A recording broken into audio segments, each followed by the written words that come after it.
যে একমাত্র আল্লাহ ছাড়া এই পৃথিবীতে এবং পরকালে আমাদের আপন বলে কেউ নাই। বাকি সবাই সবার স্বার্থের জন্য আছে। মানুষ মানুষের অবস্থানকেই মূল্যায়ন করে। আমরা মারা গেলে পরে 40 দিন তারা আমাদেরকে মনে রাখবে কিনা সন্দেহ আছে। বিশ্বাস করছেন না? এই যে আমাদের অনেক আত্মীয় স্বজন মারা গেছে না, বছরে একটা বারো কি কবরস্থানে কেউ গিয়েছে? হয়তো যায়, মৃত্যুবার্ষিকী ওই দিন যায়, তাই না? দেখেন আমরা কিন্তু আস্তে আস্তে ভুলে গিয়েছি তাদের, আমরা ব্যস্ত হয়ে গেছি। ঠিক একইভাবে তারাও আমাদেরকে ভুলে যাবে। এই জন্যে আমি বারবার আপনাদেরকে মনে করে একটা কথা, আমার জীবন থেকে উপলব্ধি করি একটা কথা, যে একমাত্র আল্লাহ ছাড়া এই পৃথিবীতে এবং পরকালে আমাদের আপন বলে কেউ নাই। বাকি সবাই সবার স্বার্থের জন্য আছে। মানুষ মানুষের অবস্থানকেই মূল্যায়ন করে। মানুষ মানুষের অবস্থানকেই মূল্যায়ন করে। আল্লাহ রাব্বুল আলামিন আপনার ভিতরটাকে ভালোবাসেন। দেখেন আপনি যখন নামাজ পড়েন নাই, আল্লাহ পাক কিন্তু আপনাকে ধ্বংস করে দেন নাই। আল্লাহ পরম করুণাময় আপনাকে হেদায়েত দিয়ে নামাজি বানিয়ে দিয়েছেন। জীবনে অনেক পাপ করেছেন, ইনস্ট্যান্ট আল্লাহ পাক শাস্তি দিতে পারতেন, আল্লাহ পাক দেন নাই। আল্লাহ আপনাকে ভালোবাসেন, আল্লাহ আমাকে ভালোবাসেন। আল্লাহ পাকের এই ভালোবাসার ঋণটা শোধ করার জন্য হলেও নামাজি হয়ে যান, আল্লাহর পথে ফিরে আসেন, দিনের জন্য কিছু করেন, দিনের ফিকির করেন, পড়াশোনা করেন। প্রিয় ভাইরা, আল্লাহ পাক তৌফিক দান করুন। দেখুন, এই রিবা থেকে দূরে থাকার জন্য একটা হাদিস যথেষ্ট। যে 4 শ্রেণীর মানুষকে আল্লাহ রাসূল সাল্লাল্লাহু আলাইহি ওয়াসাল্লাম লাআনত করেছেন, অভিশাপ দিয়েছেন। ইনশাআল্লাহ আজকের লেকচার যাদের কানে যাবে, আমরা যদি না খেয়েও মরে যাই, আল্লাহ পাক না খেয়ে মারবেন না ইনশাআল্লাহ। রিজিক আছে, খাবো ইনশাআল্লাহ। কিন্তু হয়তো বা অভাব হবে, টাকা পয়সা একটু কম হতে পারে, অন্যের 10 তলা ফ্ল্যাট হবে, আমার হবে না, ঠিক আছে? অন্যের এত বিঘা বিঘা জমি আমার হয়তো হবে না। কিন্তু ইনশাআল্লাহ তাআলা এই যে দুনিয়ার মুসাফিরের জীবনটা, এটা মুসাফিরের জীবন না? মুসাফিরের জীবনটা কেটেই যাবে ইনশাআল্লাহ। কাটবে না? যে কোনো ভাবে কেটে তো যাবেই ইনশাআল্লাহ। এই যে পরকালের জীবনটা একটা চেতনার শক্তি, জানেন? দুনিয়াতে যত বাধা বিপত্তি আসুক, গাল মন্দ খান, গীবত তহমত খান, কষ্ট হোক, নির্যাতন হোক, একটা বিষয় মনের মধ্যে শান্তি দেয়। কি শান্তি? যে এই দুনিয়ার জীবনটা তো আর চিরস্থায়ী নয়, এটা তো আর সারা জীবন থাকবে না। ইনশাআল্লাহ এই অবস্থা আস্তে আস্তে পরিবর্তন হয়ে যাবে। ফাইন্না মাআল উসরি ইউসরা, পরকালে ইনশাআল্লাহ পাবো। দুনিয়াতে না পেলে কি হয়েছে, পরকালে পাবো ইনশাআল্লাহ। যুবক ভাই, এসব জেনা ছেড়ে দেন, আল্লাহ রাব্বুল আলামিন আপনার জন্য হুর রেখেছেন জান্নাত, ইনশাআল্লাহ পাবেন ইনশাআল্লাহ। এটা ছেড়ে দেন, সুদ ছেড়ে দেন, আল্লাহ পাক আপনার জন্য হাউজে কাউসার রাখছে ইনশাআল্লাহ, ঠিক আছে? অন্যায় পাপ ছেড়ে দেন, আল্লাহ রাব্বুল আলামিন আপনার জন্য জান্নাত রেডি করে রাখছে ইনশাআল্লাহ। এই দুনিয়ার জীবনটা ধোঁকা, একটা ছোট্ট জীবন, পুরা ধোঁকা, কিচ্ছু নাই এর মধ্যে। আমার কথা শোনেন, এই দুনিয়ার জীবনে কিছুই নাই। চারপাশে অনেক কিছু মনে হবে, আপনার বাড়ি আছে, গাড়ি আছে, স্ট্যাটাস আছে, টাকা পয়সা, প্রতিপত্তি সব আছে। আদতে আপনি একা, আদতে আপনাকে একাই কবরে যাওয়া লাগবে, একাই আল্লাহর সাথে হিসেব নিকাশ দিতে হবে। কেউ নাই সাথে, আমাদের সাথে কেউ নাই। কিন্তু আপনি মনে করছেন যে সেলিব্রিটিজম বড়, আমি পলিটিক্যাল নেতা হয়েছি, আমাকে সবাই চেনে, আমি ইকোনমিক সেক্টরে লিড দেই, রাষ্ট্রকে লিড দেই, আমি ধর্মতাত্ত্বিক ক্ষেত্রে লিড দেই, আমাকে দেখলে মানুষ বাহবা দেয়, ইত্যাদি ইত্যাদি। দিন শেষে আমি একা, আপনিও একাই। আমাকেও একাই যেতে হবে, আপনাকেও একাই যেতে হবে। এগুলো সব চারপাশের খালি অন্ধ মোহ, আর কিছু না। এই মোহের মধ্যে ঢুকে পড়বেন না, আল্লাহ পাক তৌফিক এনায়েত করুন। নবী সাল্লাল্লাহু আলাইহি ওয়াসাল্লাম বারবার বলতেন, আল্লাহুম্মা ইন্নী আউযু বিকা মিন ফিতনাতিদ দুনিয়া, বলতেন না? হে আল্লাহ, আমি এই দুনিয়ার ফিতনা থেকে তোমার কাছে আশ্রয় প্রার্থনা করছি। ওয়া ইন্নী আউযু বিকা মিন ফিতনাতিন নিসা, আমি মহিলাদের ফিতনা থেকেও আশ্রয় প্রার্থনা করছি। আরো দোয়া করতেন, আল্লাহুম্মা ইন্নী আউযু বিকা মিন আযাবিল কবর, হে আল্লাহ, আমি কবরের আযাব থেকে আশ্রয় প্রার্থনা করছি। ওয়া আযাবি জাহান্নাম, জাহান্নামের আযাব থেকে আশ্রয় প্রার্থনা করছি।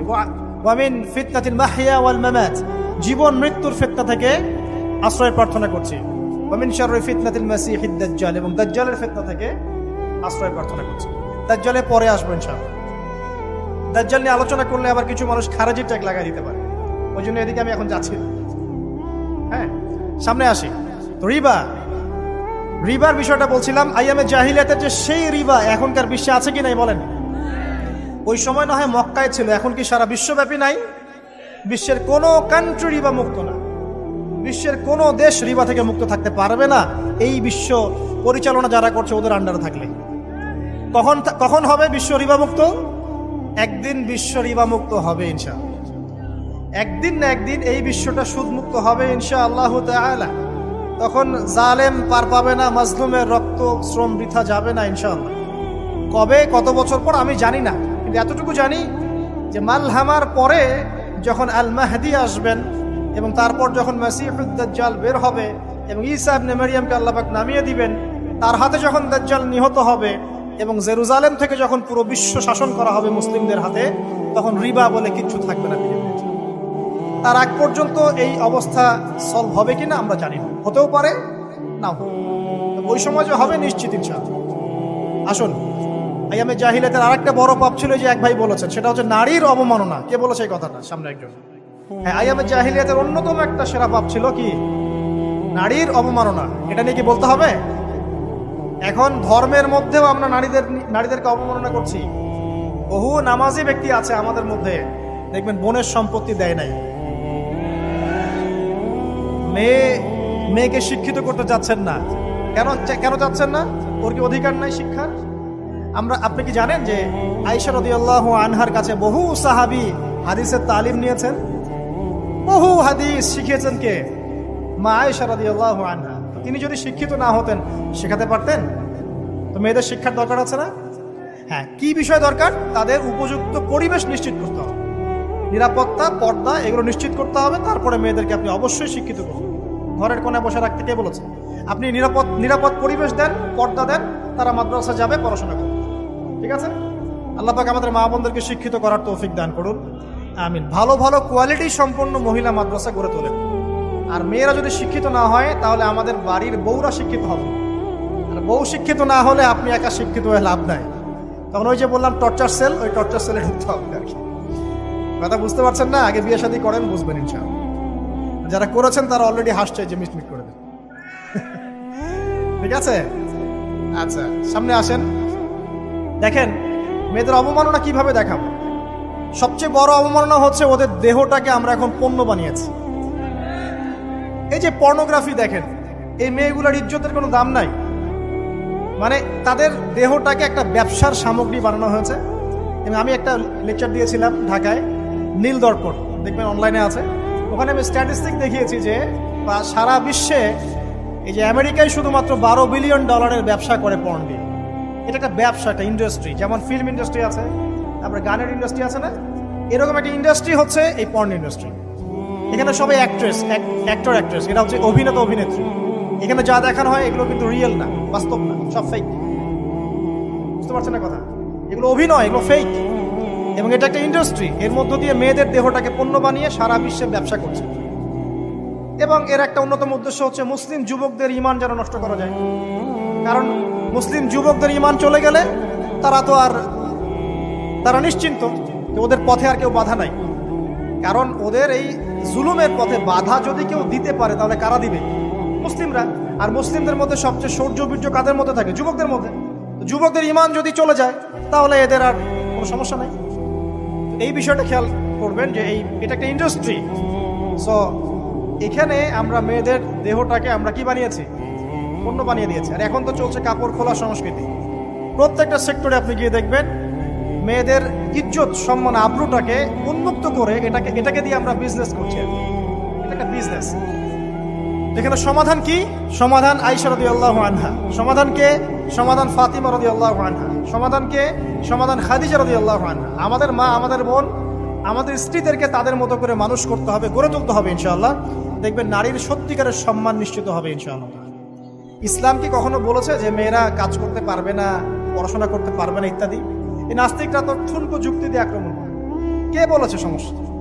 এমন ইসলামিক স্টেট আছে যেখানে একটা স্টুডিও, মনে করি স্টুডিও, ছবি তোলা হয়, কথার কথা, সেখানে সব কর্মী মহিলা, কোনো পুরুষ নাই।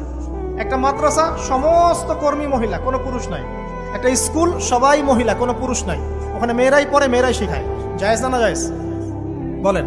একটা নিরাপদ পরিবেশে যদি মেয়েরাই মেয়েদের দায়িত্ব নিয়ে পড়াশোনা করায়, ব্যবসা করে, অন্য কিছু করে, জায়েজ না জায়েজ? তাহলে পরিবেশ নিশ্চিত করাটা হচ্ছে চ্যালেঞ্জ। ইসলাম বলছে না যে আপনি তাকে একদম অজ্ঞ করে রেখে ঘরের কোণে ফেলায় রেখে দেন, তাকে আপনি পড়াশোনাও শেখাবেন না, সম্পত্তির অধিকারও দিবেন না, কিছুই না। এগুলো ইসলাম কখনো বলেনি। বলেছে? আরে বোকা মানুষ! রাসূলুল্লাহ সাল্লাল্লাহু আলাইহি ওয়াসাল্লামের সময় তো মহিলা সাহাবীরা উহুদের যুদ্ধ করেছে। কি শুনলেন? রাসূল সাল্লাল্লাহু আলাইহি ওয়াসাল্লামের সময় মহিলা সাহাবী উহুদের যুদ্ধও করেছে। উহুদের যুদ্ধের নাম শুনেছেন? ওখানে মহিলা সাহাবীও ছিল তীরন্দাজ।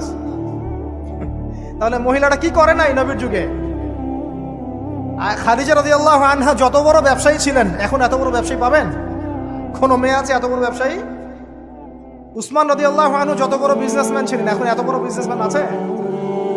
তো কি ছিল না সেই স্বর্ণযুগে? ওই স্বর্ণযুগের সুন্নতি আমাদেরকে আমল করতে হবে। আল্লাহ পাক তৌফিক এনায়েত করুন, আমিন। প্রিয় মা ও বোনেরা, পর্দা ছাড়বেন না। আপনাদের জন্য 4টা কাজ: স্বামীর আনুগত্য করা, লজ্জাস্থানের হেফাজত করা, আপনার 5 ওয়াক্ত সালাত ঠিকঠাক মতো আদায় করা এবং রমজান মাসে সওম রাখা। নবীজি বলেছেন সাল্লাল্লাহু আলাইহি ওয়াসাল্লাম, জান্নাতের যে কোনো দরজা দিয়ে ইচ্ছা আপনি প্রবেশ করতে পারবেন। আপনার জন্য সহজ। আর স্বামীর আনুগত্য বলতে আমি বুঝাইনি স্বামীর দাসত্ব করতে হবে, এটা বলিনি। এখনকার কিছু ফ্যামিলিস্ট মেয়ে আছে, ওরা আনুগত্য শব্দ মনে হয় যে দাসত্ব বলে। আনুগত্য দাসত্ব এক জিনিস না। আনুগত্য কি? স্বামী কোরআন সুন্নাহর অনুকূলে কোনো কথা বলেছে, আপনি মানবেন। স্বামী বলছে পর্দা করো, তোমাকে ভালোবেসে বলছি তুমি পর্দা করো, তুমি আমার অনেক প্রিয় একজন মানুষ, তুমি বেপর্দায় বাইরে যাবা, লোকজন দেখবে, কেমন হয়? ঠিক আছে, তোমাকে তো আমি বিয়ে করেছি, তুমি আমার মানুষ, তোমাকে দেখবে কেন? ঠিক আছে, তো এখন স্বামী ভালো কথা বলেছে, আপনি শুনলেন, এটা আনুগত্য।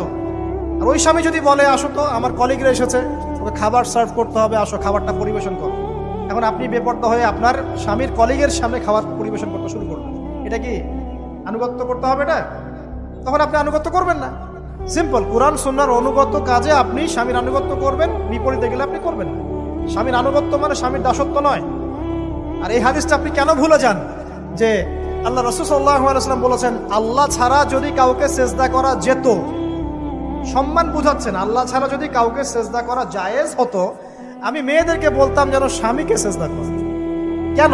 কারণ আপনাকে রেসপন্সিবিলিটি, আপনার খাবার, আপনার ফুড, আপনার শেল্টার, আপনার মানে পুরো দায় দায়িত্ব নিজের হাড় ভাঙা পরিশ্রম দিয়ে, জীবনের ঝুঁকি নিয়ে স্বামী আপনার জন্য করে। সে আপনার সম্মান পাওয়ার যোগ্য তো? সে কি আপনার সম্মান পাওয়ার যোগ্য নয়? আপনি যদি সম্মানের হক আদায় না করতে পারেন তাহলে আপনি অকৃতজ্ঞ। আর অকৃতজ্ঞ মেয়ে কখনো জান্নাতে যাবে? একটা হাদিসে আছে, বেশিরভাগ মেয়ে জাহান্নামে যাওয়ার অন্যতম কারণ হচ্ছে তারা স্বামীর সাথে কুফরি করে। কি করে?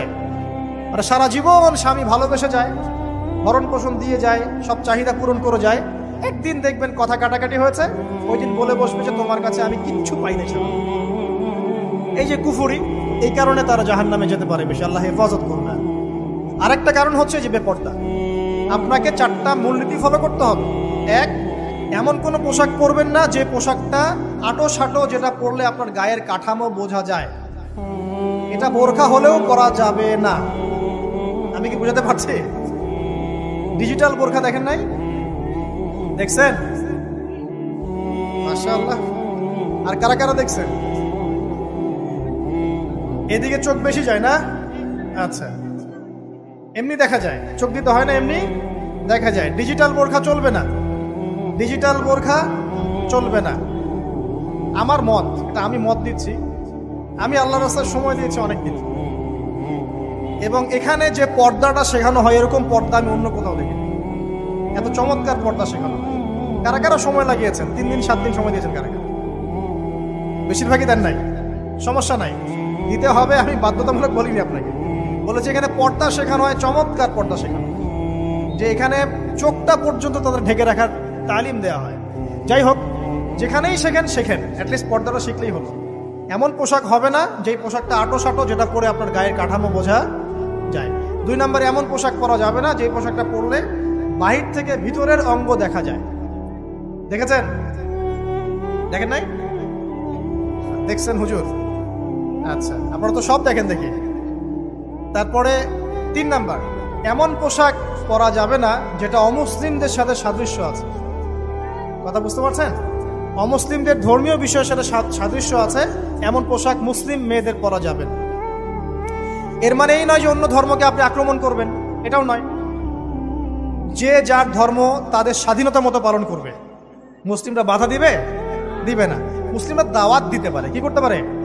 দাওয়াত দিতে পারে যে ভাই, যে লা ইলাহা ইল্লাল্লাহর কনসেপ্ট আপনাকে বুঝাচ্ছি, আল্লাহ ছাড়া কোনো মাবুদ নাই, মুহাম্মদ সাল্লাল্লাহু আলাইহি ওয়াসাল্লাম সর্বশেষ রাসূল, এই কোরআন পড়ুন, হাদিস পড়ুন, দেখুন এটাই হচ্ছে মানবতার মুক্তির সনদ।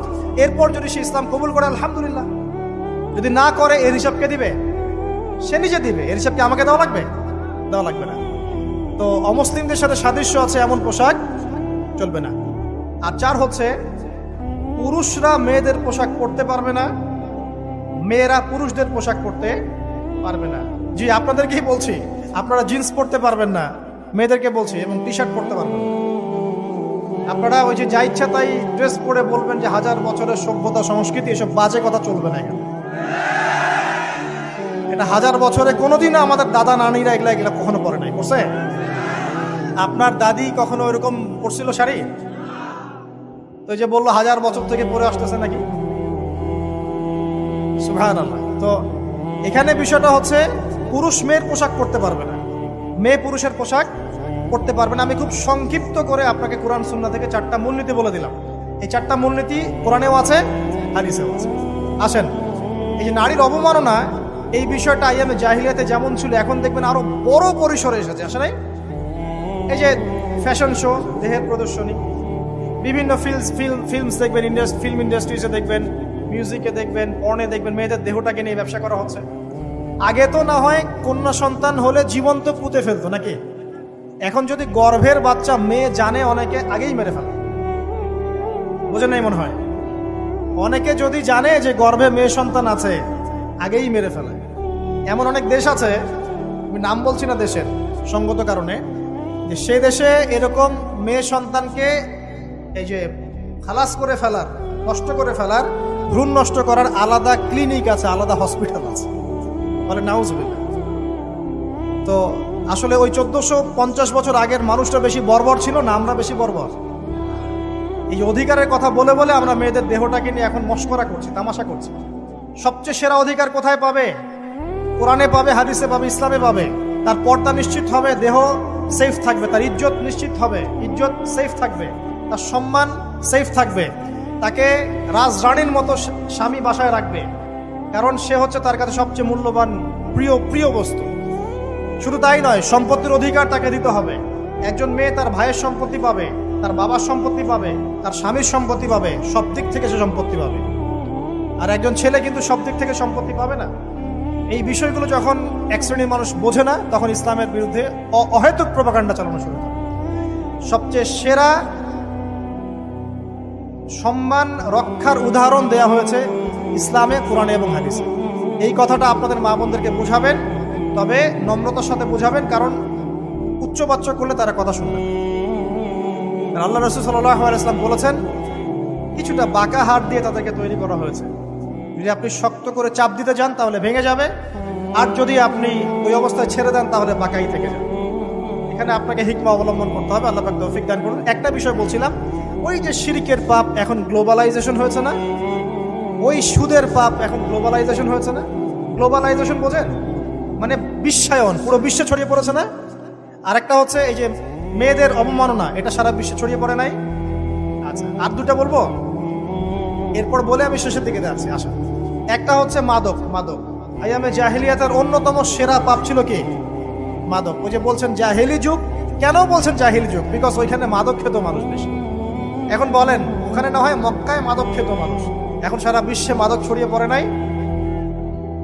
বেশি না কম? এখন এই যে নতুন নতুন মাদক আসছে, ইয়াবা, আরো নাকি কি কি আসছে নতুন নতুন, আমরা নামও জানি না।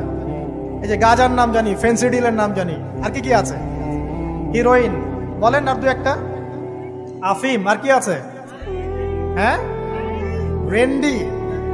সুবহানাল্লাহ, এই নামও কখনো শুনি নাই আমি। আচ্ছা শোনেন, বিষয়টা হচ্ছে, দেখুন, এই বিষয়টা কি হালাল না হারাম? আচ্ছা, এটাকে যদি আমরা হালাল করে নেই তাহলে কি হবে? কুফরি হবে না শিরক হবে? শিরক কুফর দুটোই হচ্ছে। কিন্তু এখন মক্কার কিছু মানুষ মাদক খেয়েছে বুঝলাম, আল্লাহ রাব্বুল আলামিন ধাপে ধাপে এখান থেকে বের করেছেন। প্রথমে বলেছেন মদ খেয়ে নামাজের ধার কাছে যেও না। হ্যাঁ, তারপরে বলেছেন এই যে মাদকে কিছুটা উপকার আছে কিন্তু বেশি ক্ষতি। তারপর বলেছেন খেয়ে নামাজের কাছে যেও না। তারপর ধাপে ধাপে শেষের দিকে এসে আল্লাহ পাক বলেছেন যে এটাকে ছেড়ে দাও। সূরা মাইদায় পড়ে দেখেন, এটা শয়তানের কাজ। তখন সাহাবায়ে কেরাম রাদিয়াল্লাহু আনহুম পুরোপুরি মাদক থেকে নিজেদেরকে মুক্ত করলেন। এরপরে কি কখনো তারা মাদক ছুঁয়েও দেখেছেন? বরং মাদক দ্রব্য সেবন করলে 40টা লাঠি বেত্রাঘাত করতে হয় ইসলামিক শাস্তি। কয়টা লাঠি? আর উমর রাদিয়াল্লাহু আনহুর সময়ে 40 লাঠিকে বাড়িয়ে 80 লাঠি করা হয়েছে। কত লাঠি? 80 লাঠি। কিন্তু আরো একটা পাপের শাস্তি আছে, বলবো? অপবাদ। এখন যেটা বেশি দেওয়া হয়, অপবাদ, মিথ্যা অপবাদ, সতীসাধী নারীর উপরে মিথ্যা অপবাদ, এর শাস্তি হচ্ছে 80 লাঠি। আবার 100 লাঠির শাস্তি আছে, 100 লাঠি। এটা কিসের জানেন? জিনা। জিনা এই যে যারা করছেন, এর শাস্তি হচ্ছে 100 লাঠি। তাও জনসমক্ষে দিতে হবে, গোপনে না। আর 1 বছরের জন্য এলাকা ছাড়া করতে হবে। রজম একটা শাস্তি আছে, রজম। এটা কি? রজম মানে পাথর নিক্ষেপ করে হত্যা। এটা তো বর্বর, তাই না? অমানবিক, মধ্যযুগীয়। এসব কথা শুনছেন না? শোনেন, কিছু কিছু বিষয় আছে যে বিষয়গুলো করার পরে এই পৃথিবীতে মানুষ বেঁচে থাকার অধিকারটা হারিয়ে ফেলে। কথা বুঝতে পারছেন না? কিছু কিছু পাপ আছে, এগুলো করলে পরে মানুষ এই পৃথিবীতে বেঁচে থাকার অধিকারটা হারায় ফেলে। যেমন কোনো বিবাহিত ব্যক্তি যদি জেনা করে, নাউজুবিল্লাহ, কোনো ছেলে যদি কোনো ছেলের সাথে যৌন সম্পর্ক করে, সমকামী করে, বা এটাকে যেটা গে মানে যেটা কি বলে, সমকামিতা, ঠিক আছে? এই কাজ যদি কেউ করে, নোংরা কাজ যদি কেউ করে, কোনো মেয়ে যদি কোনো মেয়ের সাথে এরকম কোনো কাজ করে, একই পাপ। এসব পাপ করলে পরে এই পৃথিবীতে বেঁচে থাকার অধিকারটা সে হারিয়ে ফেলে। কথা কি বুঝতে পারছেন? আচ্ছা, তখন শাস্তি হচ্ছে আল্লাহ রাব্বুল আলামিন পাথর নিক্ষেপ করে হত্যা করতে বলেছেন। কারণ হচ্ছে সে এত গর্হিত একটা কাজ করেছে যেটা এই শাস্তি পাওয়ার সম্পূর্ণ যোগ্য। এবং কওমে লূত নামে যে কওম ছিল, ওই কওমটাকে আসমানে উঠিয়ে আল্লাহ পাক পাথর বর্ষণ করে এভাবেই শেষ করে দিয়েছে। জর্ডান একটা দেশ আছে না, জর্ডান? জর্ডানের পাশে ডেড সি নামে একটা জায়গা আছে, ডেড সি, মৃত সাগর। ওইখানে সাদুম নামে একটা গোত্র থাকতো। কোন গোত্র? সাদুম। ওই সাদুম গোত্র এরকম সমকামী ছিল। আল্লাহ রাব্বুল আলামিন লূত আলাইহিস সালামকে পাঠিয়েছিলেন, তারা হেদায়েতের বাণী শোনে নাই। আল্লাহ পাক ওদেরকে আসমানে উঠিয়ে পাথর নিক্ষেপ করে উল্টা দিকে দাফন করে দিয়েছে। কিছু কিছু পাপ আল্লাহ পাক সহ্য করেন না, আল্লাহ পাকের আরশ কেঁপে ওঠে। এই পাপগুলো সেরকম পাপ। কথা বুঝতে পারছেন? তো এই যে জিনা, পর্নোগ্রাফি, ব্যভিচার, পরকে, এগুলোর মধ্য দিয়ে আমরা নারীর অবমাননা করছি না? এবং ধর্মের মাধ্যমেও মাঝে মাঝে করছি, যখন আমরা ধর্মের নামে মেয়েদের অধিকার দিচ্ছি না। অনেকেই সম্পত্তির অধিকার দিচ্ছেন না, অনেকে শিক্ষিত করছেন না, অনেকেই আরো যৌতুক নিচ্ছেন না। যৌতুক নিচ্ছেন না অনেকেই। যে বিয়ের সময় যৌতুক নেয়, এটা তো মেয়ের উপর, মেয়ের পিতার উপর টর্চার করা, সম্পূর্ণ হারাম, সম্পূর্ণ হারাম। তারপরে দেখবেন, রিপোর্টগুলো পড়ে দেখবেন যে এই বছর 2022, এই 22-এই গভর্নমেন্ট রিপোর্ট অনুযায়ী নিবন্ধিত প্রায় 1339টা ধর্ষণের মামলা হয়েছে। এটা এখন অ্যাভেলেবল, যে কোনো সব জায়গায় ধর্ষণ হচ্ছে, এখন অ্যাভেলেবল। মানুষ এটাকে স্বাভাবিক মনে করছে, এখন নর্মাল ধর্ষণ হতেই পারে, মানুষ এখন এমন মনে করছে। প্রত্যেক দিন পেপার খুলবেন, দেখবেন রেপের খবর, প্রত্যেক দিন খবর শুনবেন ধর্ষণের খবর। আর সব খবর তো আসে না, আসে হয়তো 10%, 20%, 30%, বেশিরভাগই আসে না। এলাকায় মোড়ে মোড়ে দেখবেন, গ্রামে গঞ্জে শহরে বন্দরে খালি ইফটিজিং দেখবেন, খালি ইফটিজিং। মেয়েদেরকে যৌন হয়রানি করা হচ্ছে, বাসে, অটোতে, টেম্পুতে, সব জায়গায়। বাসের মধ্যে মেয়েকে রেপ করে ফেলা হচ্ছে। একটা বাচ্চা মেয়ে যে বোঝেও না যে সেক্সুয়াল বিষয়গুলো কি জিনিস, ওকেও রেপ করা হচ্ছে। এই যে মহামারী, আপনি তো বুঝতে পারছেন না যে আমরা কোন সমাজে আছি। এই সমাজে আপনার মেয়ে তো সেফ না, আমার মেয়ে তো সেফ না। আমার মেয়ে, আপনার মেয়ের ভবিষ্যৎ কি হবে, এর ভবিষ্যতের নিশ্চয়তা কে দিবে? আপনার মেয়ের ইজ্জতের ভবিষ্যতের নিশ্চয়তা কে দিবে? এই নিশ্চয়তা দেওয়ার মতো মানুষ কোথায়, নেতা কোথায়? কারো ঘরের স্ত্রী, কারো ঘরের বোন, কারো ঘরের মেয়ে এখন সেফ না। যে কোনো জায়গায়, যে কোনো বাসে, ট্রাকে, ট্রেনে, অটোতে, সব জায়গায় হতে পারে। আর এগুলোকে আমরা প্রমোট করছি, এখন নগ্নতাকে প্রমোট করছি, পর্নকে প্রমোট করছি। এই নগ্নতা, পর্ন, এসব দিয়ে মানুষের মাথাটাকে পুরো জানোয়ার বানিয়ে ফেলা হয়েছে। পর্ন দেখাতে দেখাতে ছেলেদের মাথাটাকে জানোয়ার, পশু বানিয়ে ফেলা হয়েছে। এরা এখন বোঝে না যে মেয়ে কি জিনিস, মা কি জিনিস, বোন কি জিনিস, তাও বোঝে না। ভাই বোনের সাথে জেনা করেছে, চাচাতো বোন চাচাতো ভাইয়ের সাথে জেনা করছে, চাচাতো ভাই ফুফাতো বোনের সাথে জেনা করছে। রংপুরের খবর শুনলাম যে মায়ের সাথে ছেলেও জেনা করেছে। না, এগুলো কেন হচ্ছে? এই মহামারী কেন হচ্ছে? কি সমাধান দিবে? সমাধান ইসলামে ছিল, আমরা নেই নাই। সমাধান হচ্ছে, প্রথম সমাধান অশ্লীলতার মহামারী বন্ধ করতে হবে, পর্দা নিশ্চিত করতে হবে, পর্নোগ্রাফির সমস্ত সাইটগুলো বন্ধ করে ফেলতে হবে। আজকের নিউজ দেখেছি আমি, এটা আমি ধন্যবাদ জানাই বাংলাদেশ গভর্নমেন্টের যে তথ্য প্রযুক্তির যে সেন্টার আছে, প্রায় 26,000 পর্ন সাইট তারা বন্ধ করে দিয়েছে, আলহামদুলিল্লাহ। তো কথা বললে তো কাজ হবে, কথা না বললে কাজ হবে কিভাবে? 26,000 পর্ন সাইট তারা বন্ধ করে দিয়েছে। যখন সমাজের মানুষ পর্ন দেখতে দেখতে পশু হয়ে গেছে, আপনি বাইরে এই যে আলখাল্লা টুপি দাঁড়িয়ে পরে ঘুরলে লাভ আছে? ভিতর থেকে তো আপনি পশু। দেখবেন মসজিদে ইমাম সাহেব নামাজ পড়তে এসেছে, বাসায় পর্ন দেখে আসছে, নামাজে কোনো মনোযোগ নাই। দেখবেন টাপাটাপ নামাজ পড়ছে, কোনো মনোযোগই নাই, পর্ন দেখে। ইমানের আলোচনা করবেন, খুব লাফালাফি করলো, 2 দিন পর দেখবেন কোনো খবর নাই, পর্ন দেখতে দেখতে ভিতরটা শেষ, ড্যামেজ। পর্নোগ্রাফিতে যে একবার আসক্ত হয়েছে, তার মধ্যে ইমানের কোনো তেজই থাকবে না, কোনো তেজ থাকবে না। এখন আলেম জালেম সবার ফোনে ফোনে দেখবেন পর্ন চলে আসতেছে, কেউ দেখতে না চাইলেও তাকে দেখতে বাধ্য করা হচ্ছে। ফেসবুকে ঢুকবেন, নগ্ন দৃশ্য। এই নগ্নতা দিয়ে, এই পর্নোগ্রাফি দিয়ে, এই যে মিডিয়ার মধ্যে দিয়ে প্রমোটিংটা দিয়ে ব্যভিচার ছড়িয়ে দেয়া, জেনা ছড়িয়ে দেয়া, অশ্লীলতা ছড়িয়ে দেয়া, পরকীয়া ছড়িয়ে দেয়, এর মধ্য দিয়ে নারীর সম্মান, দেহ, ইজ্জতকে আমরা এখন রাস্তার সাথে মিশিয়ে দিয়েছি। কিসের অধিকারের কথা বলছে? কিসের নারী অধিকারের কথা বলছে? খালি ডিগ্রি সার্টিফিকেট অর্জন করতে পারলেই অধিকার হয়? আমার তো ইজ্জতই ঠিক থাকলো না, আমার অধিকার কোথায় থাকলো? একটা সার্টিফিকেট অর্জন করার জন্য কলেজের মেয়েদেরকে বড় বড় নেতার বেডরুমে ঢুকানো হচ্ছে, দেখেন নাই? তো একটা সার্টিফিকেট অর্জন করতেই হবে আমাকে, নিজের ইজ্জত বিক্রি করে দিয়ে হলেও আমার সার্টিফিকেট অর্জন করতেই হবে। লাথি মারি এসব পড়াশোনার পিছনে, দরকার নেই আমার পড়াশোনা। পড়ছে বাসায়, এলাকায় এলাকায় মহিলা মাদ্রাসা করেন, মাদ্রাসায় মেয়েদেরকে পড়ান। আমি খুব দুঃখের সাথে বলছি, অনেক মাদ্রাসাতেও এরকম ঘটনা কিন্তু ঘটেছে না?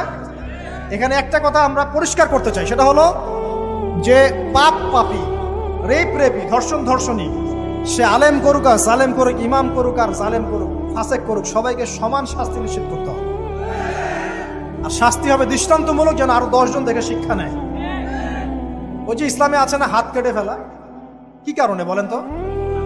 কারণ সবাই যখন দেখবে এই যে খুঁটির সাথে বেঁধে একটা চোরের হাত কেটে ফেলা হয়েছে, এলাকার সব মানুষ দেখেছে, চুরি বাড়বে না কমবে?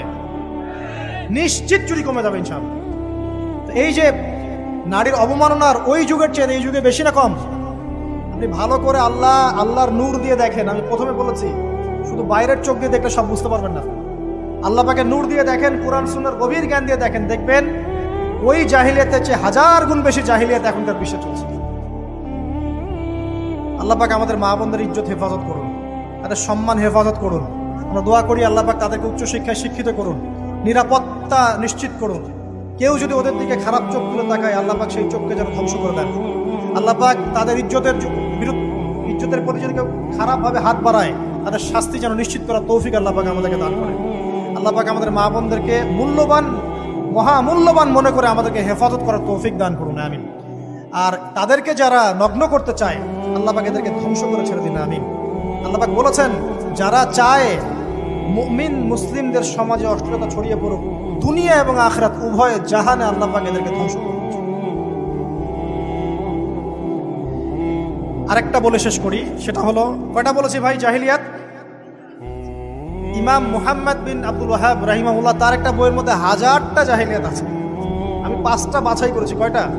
5টা। কয়টা বলেছি? 4টা। এক হচ্ছে কি বলেছিলাম? শিরক, আছে না নাই? রিবা এখন আছে না নাই? 3 নাম্বার কি ছিল? মাদক। আর 4 নাম্বার নারীর অবমাননা। মাদক তো বুঝলেন, এটা তো আমার চেয়ে আপনারা ভালো বুঝেন, মাদক সব জায়গায় আছে। একটা কথা বলি, দেখুন মাদক নিয়ে একটা কথা বলি, শুনুন। আপনাদের কি কখনো গায়ে কখনো ফোড়া হয়েছে? কার কার গায়ে ফোড়া হয়েছে বলি? আব্দুল, আচ্ছা, কেমন ব্যথা? ফোড়া ফেটে গেলে কি বের হয়? রক্ত আর পুঁজ বের হয়, তাই তো? তো নবী সাল্লাল্লাহু আলাইহি ওয়াসাল্লামকে সাহাবীরা পরে জিজ্ঞাসা করলেন, ইয়া রাসূলুল্লাহ, কোন পাপের কারণে তাদেরকে এই শাস্তি দেওয়া হচ্ছে? নবী করিম সাল্লাল্লাহু আলাইহি ওয়াসাল্লাম বললেন, তাদেরকে এই শাস্তি দেওয়া হচ্ছে একটা পাপের কারণে, সেটা হলো মাদক দ্রব্য সেবন করা। আর ওই পানীয়টার নামও নবীজি বলে গেলেন, তার নাম হচ্ছে তিনাতুল খাবাল। কি নাম? তিনাতুল খাবাল। এই তিনাতুল খাবাল মানে জাহান্নামীদের রক্ত এবং পুঁজ। এটা খেতে দেয়া হচ্ছে মাদকদ্রব্য সেবনকারীদের জন্য। আল্লাহ রাসূল সাল্লাল্লাহু আলাইহি ওয়াসাল্লাম বলেছেন, কোনো ব্যক্তি যদি মাদক সেবন করে তার 40 দিনের নামাজ কবুল হবে না। সে যদি আবার তওবা করে ফিরে আসে, আল্লাহ পাক মাফ করে দিবেন ইনশাআল্লাহ। যদি আবারও মাদক খায়, আবার 40 দিনের নামাজ কবুল হবে না। তারপর যদি আবার তওবা করে, আবার আল্লাহ মাফ করে দিবেন ইনশাআল্লাহ। তারপর যদি আবার মাদক খায়, আবার 40 দিনের নামাজ কবুল হবে না। তারপর যদি আবার তওবা করে, আবার আল্লাহ মাফ করে দিবেন। তারপরে যদি আবার মাদক খায়, তখন আল্লাহ রাব্বুল আলামিন তাকে তিনাতুল খাবাল পান করান। প্রিয় ভাইরা, আপনারা মুসলিম না? আমরা মুসলিম না? মুসলিম যুবকদের সবচেয়ে সেরা অস্ত্র হচ্ছে ঈমান এবং নৈতিকতা। অন্যরা জাহিলিয়াতের স্রোতে ভেসে যাক, মুসলিম তরুণরা কখনো জাহিলিয়াতে যাবে না ইনশাআল্লাহ। আমার সাথে ওয়াদা করেন যে কোনো প্রকার মাদক দ্রব্যের সাথে সংশ্লিষ্ট থাকবেন না। একটা সিগারেটেও কখনো টান দিবেন না। কারণ সিগারেটটা কি? সিগারেট আপনাকে আস্তে আস্তে অন্য মাদকের দিকে নিয়ে যাবে। সিগারেট খাওয়া শিখেছিস, এখন গাঁজাও খা। গাঁজা খাওয়া শিখলে এখন ওটা খা, এই করতে থাকে। এক পর্যায়ে আপনি এখান থেকে আর বের হতে পারবেন। এখানে আপনার দেহের ক্ষতি, আপনার মস্তিষ্কের ক্ষতি, আপনার পরিবারের ক্ষতি। এমন আপনি যদি পরবর্তীতে গিয়ে পরিবার গঠন করতে চান, আপনি সুখী পরিবারও গঠন করতে পারবেন না, কারণ ভিতর থেকে আপনি নিজেকে শেষ করে ফেলছেন। একমাত্র আল্লাহ ছাড়া এই পৃথিবীতে এবং পরকালে আমাদের আপন বলে কেউ নাই। বাকি সবাই সবার স্বার্থের জন্য আছে। মানুষের অবস্থানকেই মূল্যায়ন করে। আমরা মারা গেলে পরে 40 দিন তারা আমাদেরকে মনে রাখবে কিনা সন্দেহ আছে। বিশ্বাস করছেন না? এই যে আমাদের অনেক আত্মীয় স্বজন মারা গেছে না, বছরে একটা বারো কি কবরস্থানে কেউ গিয়েছে? হয়তো যায়, মৃত্যুবার্ষিকী ওই দিন যায়, তাই না? দেখেন, আমরা কিন্তু আস্তে আস্তে ভুলে গিয়েছি তাদের, আমরা ব্যস্ত হয়ে গেছি। ঠিক একইভাবে তারাও আমাদেরকে ভুলে যাবে। এই জন্যে আমি বারবার আপনাদেরকে মনে করে একটা কথা, আমার জীবন থেকে উপলব্ধি করি একটা কথা, যে একমাত্র আল্লাহ ছাড়া এই পৃথিবীতে এবং পরকালে আমাদের আপন বলে কেউ নাই। বাকি সবাই সবার স্বার্থের জন্য আছে। মানুষের অবস্থানকেই মূল্যায়ন করে। মানুষের অবস্থানকেই মূল্যায়ন করে। আল্লাহ রাব্বুল আলামিন আপনার ভিতরটাকে ভালোবাসেন। দেখেন, আপনি যখন নামাজ পড়েন নাই, আল্লাহ পাক কিন্তু আপনাকে ধ্বংস করে দেন নাই। আল্লাহ পরম করুণাময় আপনাকে হেদায়েত দিয়ে নামাজি বানিয়ে দিয়েছেন। জীবনে অনেক পাপ করেছেন, ইনস্ট্যান্ট আল্লাহ পাক শাস্তি দিতে পারতেন, আল্লাহ পাক দেন নাই। আল্লাহ আপনাকে ভালোবাসেন, আল্লাহ আমাকে ভালোবাসেন। আল্লাহ পাকের এই ভালোবাসার ঋণটা শোধ করার জন্য হলেও নামাজি হয়ে যান, আল্লাহর পথে ফিরে আসেন, দিনের জন্য কিছু করেন, দিনের ফিকির করেন, পড়াশোনা করেন। প্রিয় ভাইরা, আল্লাহ পাক তৌফিক দান করুন। দেখুন, এই রিবা থেকে দূরে থাকার জন্য একটা হাদিস যথেষ্ট, যে 4 শ্রেণীর মানুষকে আল্লাহ রাসূল সাল্লাল্লাহু আলাইহি ওয়াসাল্লাম লাআনত করেছেন, অভিশাপ দিয়েছেন। ইনশাআল্লাহ আজকের লেকচার যাদের কানে যাবে, আমরা যদি না খেয়েও মরে যাই, আল্লাহ পাক না খেয়ে মারবেন না ইনশাআল্লাহ। রিজিক আছে, খাবো ইনশাআল্লাহ। কিন্তু হয়তো অভাব হবে, টাকা পয়সা একটু কম হতে পারে, অন্যের 10 তলা ফ্ল্যাট হবে, আমার হবে না, ঠিক আছে? অন্যের এত বিঘা বিঘা জমি আমার হয়তো হবে না। কিন্তু ইনশাআল্লাহ তাআলা এই যে দুনিয়ার মুসাফিরের জীবনটা, এটা মুসাফিরের জীবন না? মুসাফিরের জীবনটা কেটেই যাবে ইনশাআল্লাহ। কাটবে না? যে কোনো ভাবে কেটে তো যাবেই ইনশাআল্লাহ। এই যে পরকালের জীবনটা একটা চেতনার শক্তি, জানেন? দুনিয়াতে যত বাধা বিপত্তি আসুক, গাল মন্দ খান, গীবত তহমত খান, কষ্ট হোক, নির্যাতন হোক, একটা বিষয় মনের মধ্যে শান্তি দেয়। কি শান্তি? যে এই দুনিয়ার জীবনটা তো আর চিরস্থায়ী নয়, এটা তো আর সারা জীবন থাকবে না। ইনশাআল্লাহ এই অবস্থা আস্তে আস্তে পরিবর্তন হয়ে যাবে। ফাইন্না মাআল উসরি ইউসরা, পরকালে ইনশাআল্লাহ পাবো। দুনিয়াতে না পেলে কি হয়েছে, পরকালে পাবো ইনশাআল্লাহ। যুবক ভাই, এসব জেনা ছেড়ে দেন, আল্লাহ রাব্বুল আলামিন আপনার জন্য হুর রেখেছেন জান্নাত, ইনশাআল্লাহ পাবেন ইনশাআল্লাহ। এটা ছেড়ে দেন। সুদ ছেড়ে দেন, আল্লাহ পাক আপনার জন্য হাউজে কাউসার রাখছে ইনশাআল্লাহ, ঠিক আছে? অন্যায় পাপ ছেড়ে দেন, আল্লাহ রাব্বুল আলামিন আপনার জন্য জান্নাত রেডি করে রাখছে ইনশাআল্লাহ। এই দুনিয়ার জীবনটা ধোঁকা, একটা ছোট্ট জীবন, পুরা ধোঁকা, কিচ্ছু নাই এর মধ্যে। আমার কথা শোনেন, এই দুনিয়ার জীবনে কিছুই নাই।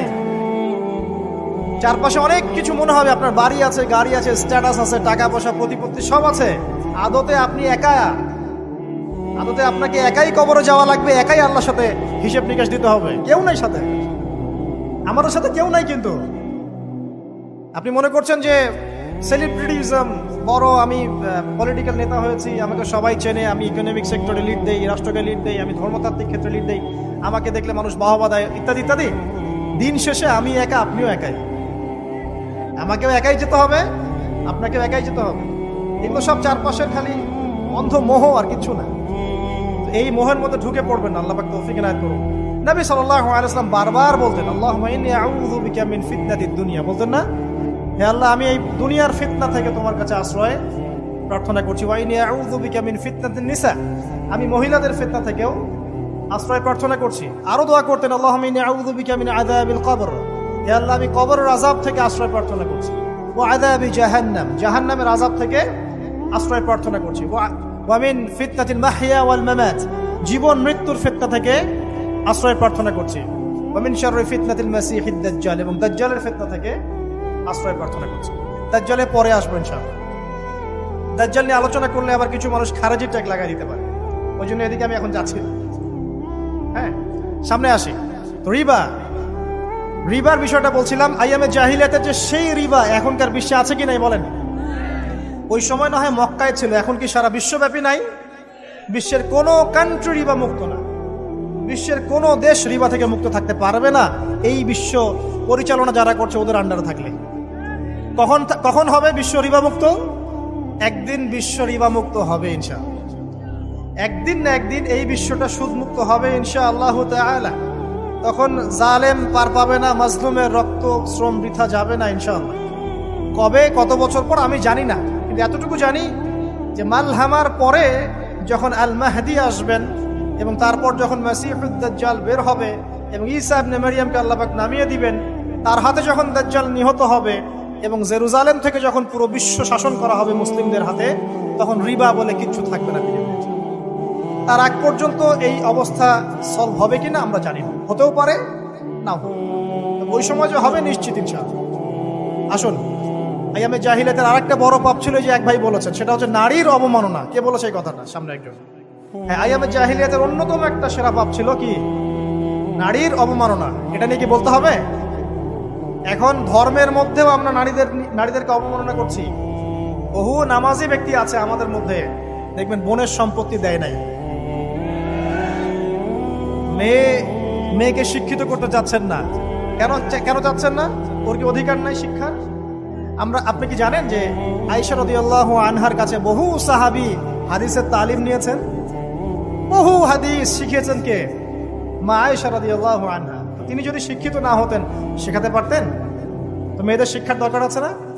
হ্যাঁ, কি বিষয় দরকার? তাদের উপযুক্ত পরিবেশ নিশ্চিত করতে হবে, নিরাপত্তা, পর্দা এগুলো নিশ্চিত করতে হবে। তারপরে মেয়েদেরকে আপনি অবশ্যই শিক্ষিত করুন। ঘরের কোণে বসে রাখতে কে বলেছে? আপনি নিরাপদ পরিবেশ দেন, পর্দা দেন, তারা মাদ্রাসা যাবে, পড়াশোনা করবে। ঠিক আছে? আল্লাহ পাক আমাদের মা বোনদেরকে শিক্ষিত করার তৌফিক দান করুন, আমিন। ভালো ভালো কোয়ালিটি সম্পন্ন মহিলা মাদ্রাসা গড়ে তোলেন। আর মেয়েরা যদি শিক্ষিত না হয় তাহলে আমাদের বাড়ির বউরা শিক্ষিত হবে। আর বউ শিক্ষিত না হলে আপনি একা শিক্ষিত হয়ে লাভ নাই। তখন ওই যে বললাম টর্চার সেল, ওই টর্চার সেলে ঢুকতে হবে আর কি। কথা বুঝতে পারছেন না? আগে বিয়ে শাদী করেন, বুঝবেন ইনশাআল্লাহ। যারা করেছেন তারা অলরেডি হাসছে যে মিটমিট করে দেন। ঠিক আছে? আচ্ছা, সামনে আসেন। দেখেন মেয়েদের অবমাননা কিভাবে দেখাবো। সবচেয়ে বড় অবমাননা হচ্ছে ওদের দেহটাকে আমরা এখন পণ্য বানিয়েছি। এই যে পর্নোগ্রাফি দেখেন, এই মেয়েগুলোর ইজ্জতের কোনো দাম নাই। মানে তাদের দেহটাকে একটা ব্যবসার সামগ্রী বানানো হয়েছে। এবং আমি একটা লেকচার দিয়েছিলাম ঢাকায়, নীল দর্পণ, দেখবেন অনলাইনে আছে। ওখানে আমি স্ট্যাটিস্টিক দেখিয়েছি যে সারা বিশ্বে এই যে আমেরিকায় শুধুমাত্র $12 বিলিয়ন ব্যবসা করে পর্ন দিয়ে। এটা একটা ব্যবসা, একটা ইন্ডাস্ট্রি। যেমন ফিল্ম ইন্ডাস্ট্রি আছে, তারপরে গানের ইন্ডাস্ট্রি আছে না, এরকম একটা ইন্ডাস্ট্রি হচ্ছে এই পর্ন ইন্ডাস্ট্রি। এখানে সবাই অ্যাক্টর অ্যাক্ট্রেস, এটা হচ্ছে অভিনেতা অভিনেত্রী। এখানে যা দেখানো হয় এগুলো কিন্তু রিয়েল না, বাস্তব না, সব ফেক। বুঝতে পারছেন না কথা? এগুলো অভিনয়, এগুলো ফেক। এবং এটা একটা ইন্ডাস্ট্রি, এর মধ্য দিয়ে মেয়েদের দেহটাকে পণ্য বানিয়ে সারা বিশ্বে ব্যবসা করছে। এবং এর একটা অন্যতম উদ্দেশ্য হচ্ছে মুসলিম যুবকদের ঈমান যেন নষ্ট করা যায়। কারণ মুসলিম যুবকদের ঈমান চলে গেলে তারা নিশ্চিন্ত, ওদের পথে আর কেউ বাধা নাই। কারণ ওদের এই জুলুমের পথে বাধা যদি কেউ দিতে পারে তাহলে কারা দিবে? মুসলিমরা। আর মুসলিমদের মধ্যে সবচেয়ে শৌর্য বীর্য কাদের মধ্যে থাকে? যুবকদের মধ্যে। যুবকদের ঈমান যদি চলে যায় তাহলে এদের আর কোনো সমস্যা নাই। এই বিষয়টা খেয়াল করবেন যে এটা একটা ইন্ডাস্ট্রি। সো এখানে আমরা মেয়েদের দেহটাকে আমরা কি বানিয়েছি? পণ্য বানিয়ে দিয়েছি। আর এখন তো চলছে কাপড় খোলা সংস্কৃতি। প্রত্যেকটা সেক্টরে আপনি গিয়ে দেখবেন মেয়েদের ইজ্জত সম্মান আব্রুটাকে উন্মুক্ত করে এটাকে দিয়ে আমরা বিজনেস করছি। এটা একটা বিজনেস। এখানে সমাধান কি? সমাধান আয়েশা রাদিয়াল্লাহু আনহা। সমাধান কে? সমাধান ফাতিমা রাদিয়াল্লাহু আনহা। সমাধান কে? সমাধান খাদিজা রাদিয়াল্লাহু আনহা। আমাদের মা, আমাদের বোন, আমাদের স্ত্রীদেরকে তাদের মতো করে মানুষ করতে হবে, গড়ে তুলতে হবে ইনশাআল্লাহ। দেখবেন নারীর সত্যিকারের সম্মান নিশ্চিত হবে ইনশাআল্লাহ। ইসলাম কি কখনো বলেছে যে মেয়েরা কাজ করতে পারবে না, পড়াশোনা করতে পারবে না ইত্যাদি? এই নাস্তিকরা তো ঠুনকো যুক্তি দিয়ে আক্রমণ করে। কে বলেছে? সমস্যা এমন ইসলামিক স্টেট আছে যেখানে একটা স্টুডিও, মনে করি স্টুডিও, ছবি তোলা হয়, কথার কথা, সেখানে সব কর্মী মহিলা, কোনো পুরুষ নাই। একটা মাদ্রাসা, সমস্ত কর্মী মহিলা, কোনো পুরুষ নাই। একটা স্কুল, সবাই মহিলা, কোনো পুরুষ নাই। ওখানে মেয়েরাই পড়ে, মেয়েরাই শেখায়। জায়েজ না? না জায়েজ? বলেন। একটা নিরাপদ পরিবেশে যদি মেয়েরাই মেয়েদের দায়িত্ব নিয়ে পড়াশোনা করায়, ব্যবসা করে, অন্য কিছু করে, জায়েজ না? জায়েজ? তাহলে পরিবেশ নিশ্চিত করাটা হচ্ছে চ্যালেঞ্জ। ইসলাম বলছে না যে আপনি তাকে একদম অজ্ঞ করে রেখে ঘরের কোণে ফেলায় রেখে দেন, তাকে আপনি পড়াশোনাও শেখাবেন না, সম্পত্তির অধিকারও দিবেন না, কিছুই না। এগুলো ইসলাম কখনো বলেনি। বলেছে? আরে বোকা মানুষ! রাসূলুল্লাহ সাল্লাল্লাহু আলাইহি ওয়াসাল্লামের সময় তো মহিলা সাহাবীরা উহুদের যুদ্ধ করেছে। কি শুনলেন? রাসূল সাল্লাল্লাহু আলাইহি ওয়াসাল্লামের সময় মহিলা সাহাবী উহুদের যুদ্ধও করেছে। উহুদের যুদ্ধের নাম শুনেছেন? ওখানে মহিলা সাহাবীও ছিল, তীরন্দাজ। তাহলে মহিলাটা কি করে নাই নবীর যুগে? খাদিজা রাদিয়াল্লাহু আনহা যত বড় ব্যবসায়ী ছিলেন, এখন এত বড় ব্যবসায়ী পাবেন? কোন মেয়ে আছে এত বড় ব্যবসায়ী? উসমান রাদিয়াল্লাহু আনহু যত বড় বিজনেসম্যান ছিলেন, এখন এত বড় বিজনেসম্যান আছে? তো কি ছিল না সেই স্বর্ণযুগে? ওই স্বর্ণযুগের সুন্নতি আমাদেরকে আমল করতে হবে। আল্লাহ পাক তৌফিক এনায়েত করুন, আমিন। প্রিয় মা ও বোনেরা, পর্দা ছাড়বেন না। আপনাদের জন্য 4টা কাজ: স্বামীর আনুগত্য করা, লজ্জাস্থানের হেফাজত করা, আপনার 5 ওয়াক্ত সালাত ঠিকঠাক মতো আদায় করা, এবং রমজান মাসে সওম রাখা। নবীজি বলেছেন সাল্লাল্লাহু আলাইহি ওয়াসাল্লাম, জান্নাতের যে কোনো দরজা দিয়ে ইচ্ছা আপনি প্রবেশ করতে পারবেন। আপনার জন্য সহজ। আর স্বামীর আনুগত্য বলতে আমি বুঝাইনি স্বামীর দাসত্ব করতে হবে, এটা বলিনি। এখনকার কিছু ফ্যামিলিস্ট মেয়ে আছে, ওরা আনুগত্য শব্দ মনে হয় যে দাসত্ব বলে। আনুগত্য দাসত্ব এক জিনিস না। আনুগত্য কি? স্বামী কোরআন সুন্নাহর অনুকূলে কোনো কথা বলেছে, আপনি মানবেন।